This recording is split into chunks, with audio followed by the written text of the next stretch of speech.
প্রথমে আমি বলে রাখি যে আমি খুব অভিভূত হয়েছি যখন আমাকে বলেছিল এখানে আসার জন্য। আমি একটা দৈনন্দিন কাজ হিসেবে এটাকে নিয়েছিলাম। এটা ঐতিহাসিক কাজ এটা অনুভব করিনি। এখানে আসার পরে আমি আমার নতুন বোধ হলো কি একটা মহান দিবসে, যেটা আগামী কাল আমাদের পহেলা বৈশাখ নববর্ষ, তার প্রাক্কালে আজকে এই দিনে এত বড় একটা কাজের শরীক হতে পারবো, সেই জন্য নিজেকে খুব সৌভাগ্যবান মনে করছি।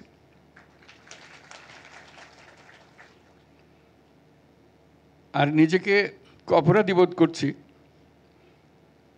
এত চমৎকার একটা আন্তর্জাতিক বৌদ্ধ বিহার আমার বাসস্থান থেকে 10 মিনিটেরও রাস্তা না। আমার অনেক বয়স হয়েছে, কোনোদিন দেখা হয়নি। এত চমৎকার একটা বৌদ্ধ বিহার না দেখলে জানতে পারতাম না এত সুন্দর একটা ঐতিহাসিক জায়গা এখানে আছে, যেটা দেশের সব মানুষের জায়গার একটা জায়গা হতে পারত শ্রদ্ধা নিবেদনের জন্য। আমাদের সেটা হয়ে ওঠেনি। আমি অভিনন্দন জানাই সেনাবাহিনীকে, তারা স্বতঃস্ফূর্তভাবে এই দায়িত্ব গ্রহণ করেছে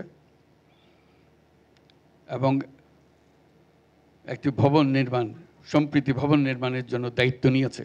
তাদেরকে আমি সবার পক্ষ থেকে অভিনন্দন জানাচ্ছি।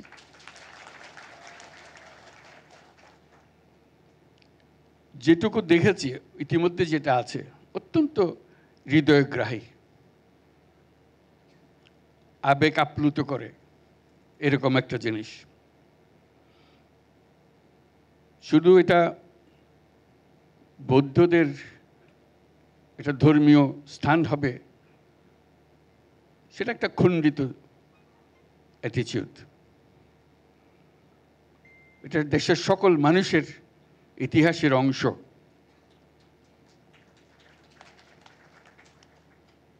সকল ছেলে মেয়ে একবার দেখে যাবে কি আছে, কি দেখা। এটা না দেখলে আমার তো কোনোদিন দেখা হতো না আজকে যদি না আসতাম। এবং আমার মতো বাংলাদেশে আরও বহু মানুষ আছে যারা জানেও না যে এরকম একটা প্রতিষ্ঠান আছে, একটা ধর্মীয় প্রতিষ্ঠান আছে, এবং অত্যন্ত মনোমুগ্ধকর, হৃদয়ে আকর্ষণ করে।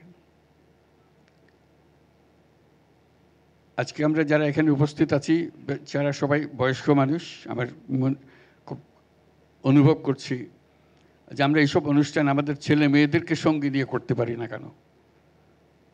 তারাই তো এটাকে ধারণ করবে, আজকের অনুষ্ঠানটা মনে রাখবে যে ওই দিন এটা হয়েছিল, আমি উপস্থিত ছিলাম।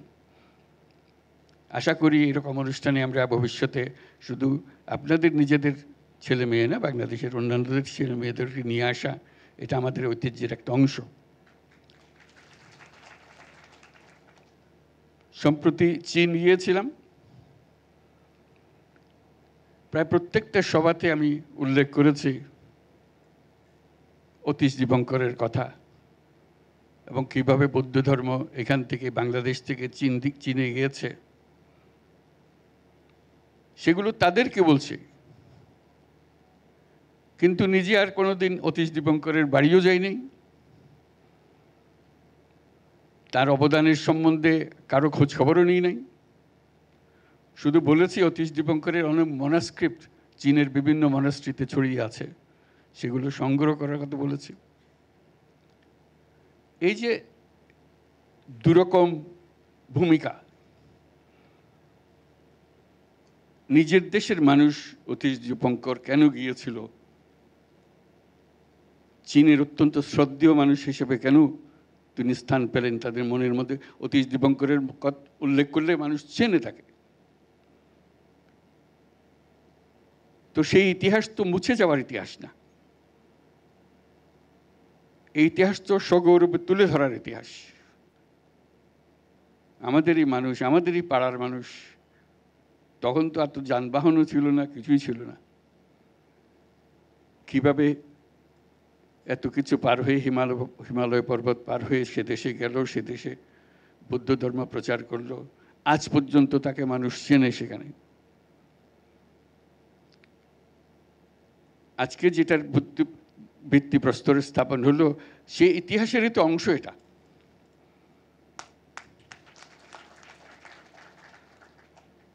কাজে আমি সেনাবাহিনীর যারা এটা ডিজাইন করেছে, যারা এটার পেছনে মনোযোগ দিয়েছে, তাদের ট্যালেন্ট এখানে কন্ট্রিবিউট করেছে, তাদের সবাইকে অভিনন্দন জানাচ্ছি। তারা সবাই একটা ঐতিহাসিক কাজের সঙ্গে জড়িত।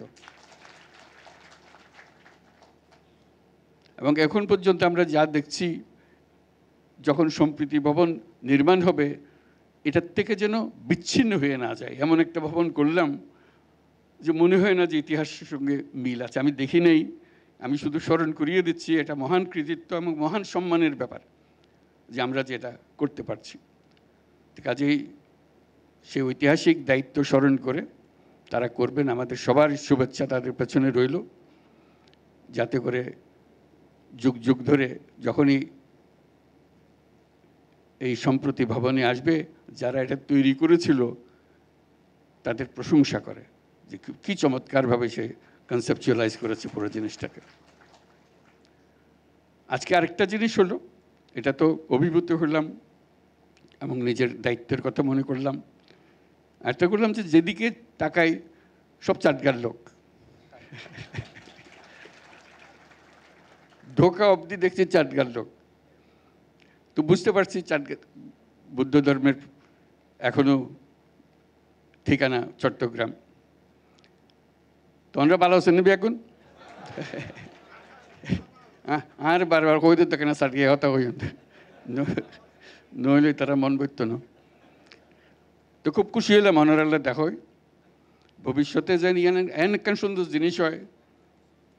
ওনারা যে কোনো সময় পোয়াশা লইয়া আইত পারিবেন, দেখতে পারিবেন, বন্ধু বান্ধবরে লইয়া আইত পারিবেন, এই লেখান জায়গায় পান।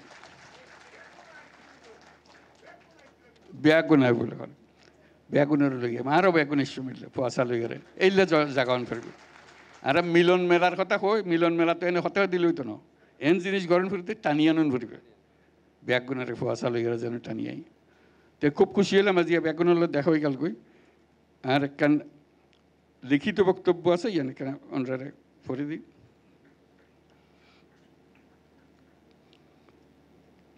এক্সেলেন্সিজ, সুপ্রিয় উপস্থিতি, আপনাদের সবার প্রতি আমার শুভেচ্ছা ও সালাম। বাংলা নববর্ষের প্রাক্কালে আমরা আজ ঢাকা আন্তর্জাতিক বৌদ্ধবিহারে সম্প্রীতি ভবনের ভিত্তিপ্রস্তর স্থাপন করতে যাচ্ছি। আমরা করে ফেলেছি কিন্তু এর মধ্যে।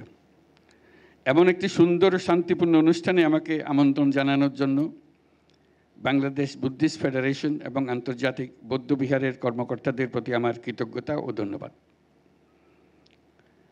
একই সঙ্গে সবাইকে বাংলা নববর্ষের অগ্রিম শুভেচ্ছাও জানাচ্ছি। শুভ নববর্ষ। অতি প্রাচীন সময় থেকে এই অঞ্চলের গুরুত্বপূর্ণ শিক্ষা প্রতিষ্ঠান হিসেবে আবির্ভূত হয়েছিল এখানকার বৌদ্ধ বিহারগুলো। এগুলো আমাদের ঐতিহ্য ও সভ্যতার নিদর্শন। পৃথিবীর দূর দূরান্ত থেকে ভিক্ষু ও ছাত্ররা এই বিহারগুলোতে আসতেন। মহামানব বুদ্ধের শান্তি ও সম্প্রীতির বাণী বিশ্বে ছড়িয়ে দিতেন। শুধু ধর্মীয় আচার ও শিক্ষা নয়, সমাজের জনকল্যাণকর কর্মসূচিরও কেন্দ্র ছিল এদেশের বৌদ্ধ বিহারগুলো। মহামানব গৌতম বুদ্ধ বিশ্ব মানবতার কল্যাণে সম্প্রীতি ও সাম্যের বাণী প্রচার করেছিলেন। বৌদ্ধ ধর্ম জীবজগতের সকল প্রাণীর মঙ্গল কামনা করে। মহামানব বুদ্ধ বলেছেন, শান্তি সুখ থেকে আমরা কাউকে বঞ্চিত করতে পারি না, এমনকি ক্ষুদ্র জীব থেকেও বঞ্চিত করতে পারি না। এদেশের বৌদ্ধ পণ্ডিত অতীশ দীপঙ্কর বিশ্ববরণ্য এক মহাপণ্ডিত। মহামানব বুদ্ধের বাণী তিনি বহন করে নিয়েছিলেন সেই মহাচীনে, তিব্বতে। চীনে এখনও তাকে সর্বোচ্চ মর্যাদায় শ্রদ্ধা জানানো হয়। বৌদ্ধ ধর্মের নিদর্শন, স্থাপনা, ঐতিহ্য ও পণ্ডিতগণ মানব সভ্যতার ইতিহাসে অত্যন্ত গুরুত্বপূর্ণ। সুপ্রিয় উপস্থিতি, আমি বরাবরই বলে এসেছি, নানা মত, ধর্ম, রীতিনীতির মধ্যেও আমরা সবাই এক পরিবারের সদস্য। এদেশের হিন্দু, মুসলমান, বৌদ্ধ, খ্রিস্টান, পাহাড় ও সমতলের বিভিন্ন সম্প্রদায় ও জনগোষ্ঠী সব মিলিয়ে এদেশের মানুষের বিচিত্র ভাষা, সংস্কৃতি, ঐতিহ্য। আগামীকাল পহেলা বৈশাখ আমাদের এই সম্প্রীতির অন্যতম প্রতীক। প্রত্যেকে নিজ নিজ উপায়ে নিজেদের রীতি অনুযায়ী আগামীকালকে উদযাপন করব। আমরা সবাই সার্বজনীন এই উৎসবে অংশ নেব। আজকে আমি যেখানে আছি, এই আন্তর্জাতিক বৌদ্ধবিহার বাংলাদেশের সাম্প্রদায়িক সম্প্রীতির অন্যতম নিদর্শন হোক। প্রতিষ্ঠার পর থেকে এটি বৌদ্ধ ধর্মাবলম্বী সহ বাংলাদেশের জাতীয় স্বার্থ সংশ্লিষ্ট বিষয়ে গুরুত্বপূর্ণ ভূমিকা পালন করে আসছে। গৌতম বুদ্ধের অহিংসা ও সাম্যের বাণীর প্রতি শ্রদ্ধা রেখে বাংলাদেশের বৌদ্ধ সম্প্রদায়ের ধর্মীয়, সামাজিক ও সাংস্কৃতিক ঐতিহ্য সংরক্ষণ এবং কারিগরি শিক্ষাসহ বিভিন্ন জনকল্যাণকর কর্মসূচি পালন করে আসছে এই বৌদ্ধবিহার। আন্তর্জাতিক বৌদ্ধবিহারের সম্প্রীতি ভবন বাংলাদেশের সম্প্রীতি ও মানবতার ঐতিহ্যকে ধারণ করে জাতীয় আন্তর্জাতিকভাবে গৌরবময় ভূমিকা রাখবে, এই আমার প্রত্যাশা। আমাদের সম্প্রীতি ও মানবিক মূল্যবোধের জয় হোক, বিশ্বে শান্তি বিরাজ করুক, এই কামনা করে আমার বক্তব্য শেষ করছি। সবাইকে আবারও সালাম ও নববর্ষের অগ্রিম শুভেচ্ছা জানাচ্ছি। শুভ নববর্ষ। মহান আল্লাহ আমাদের সহায় হন।